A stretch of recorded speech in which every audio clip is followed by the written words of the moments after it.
Have you ever met someone who laughs at everything? Even at things most of us would find terrifying, sad, or absurd. That person isn't just carefree.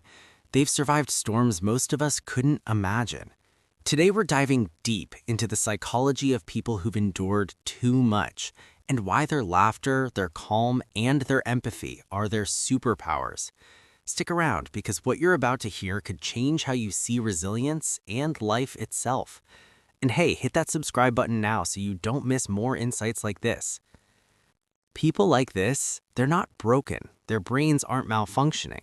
They're trained. Life has rewired them into something rare, survival experts of the human experience. Someone cuts them off in traffic, no road rage. They're already imagining that driver's story, maybe a breakup, maybe a sick parent, maybe just a really stressful day. Why? Because when you've survived true chaos, ordinary chaos feels different.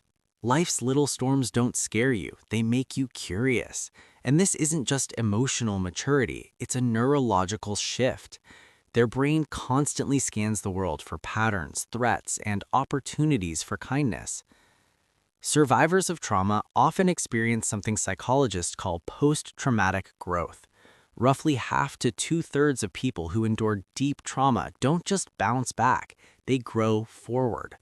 Relationships deepen, priorities sharpen, ordinary moments feel extraordinary. They notice everything, a forced smile, a slight change in tone, a glance that hides pain. Most people see furniture when they enter a room. They see emotional temperature. And here's the fascinating part. They often don't realize how finely tuned they are. They've learned the hard way that compassion is a survival skill, and yet, paradoxically, they minimize their own suffering. Oh, it wasn't that bad, others have it worse. Admitting vulnerability has historically come with consequences, so survival often meant pretending to be fine, even when they weren't. If this is resonating with you, hit that subscribe button. We break down stories in psychology like this every week, and if you've ever wondered why some people seem unbreakable, you won't want to miss what's coming next. Here's where it gets interesting. People who've survived too much are walking contradictions. They crave connection, but dependence scares them. They micromanage the smallest details while shrugging at life-altering uncertainty. They laugh at chaos, but their nervous system is always alert. Their humor isn't shallow or careless. Dark humor is armor. Every joke, every sarcastic comment, every laugh at themselves is a small rebellion against the pain that tried to define them. Comedy becomes a tool of empowerment. And yes, vigilance lingers. Ever been with someone who insists on facing the door at a restaurant or has a backup plan for every plan? That's not paranoia. It's a nervous system that learned the hard way. Safety is a luxury, not a guarantee. But beneath the laughter and empathy, there's a quiet grief. Not grief for others, but for the self they lost.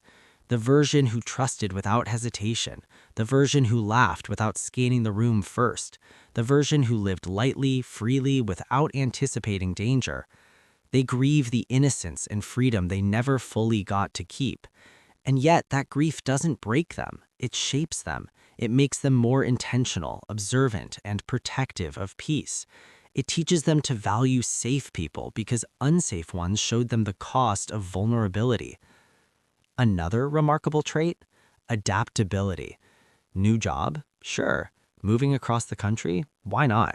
Life falling apart in one day? Bring it on. They've learned the world is unpredictable. Control is a myth, but managing what they can becomes sacred. They may agonize over which coffee mug to use while facing career uncertainty with calm. It's a survival paradox. They hold chaos lightly, but handle the details firmly. These individuals become rare lighthouses, not because their lives were gentle, but because they remembered darkness intimately. Every storm survived, every heartbreak endured, every moment of laughter reclaimed from despair. It all adds up. Next time you meet someone who laughs at chaos, stays calm in uncertainty, or seems almost too aware of emotions around them, remember this. Every boundary, every joke, every act of empathy has been earned. They've survived too much, and they're still shining. If this story resonated with you, hit subscribe. Dive deeper into human psychology, resilience, and stories that remind us why strength isn't about never breaking. It's about how beautifully you rebuild. Share this with someone who laughs too much or fights too silently. They'll understand.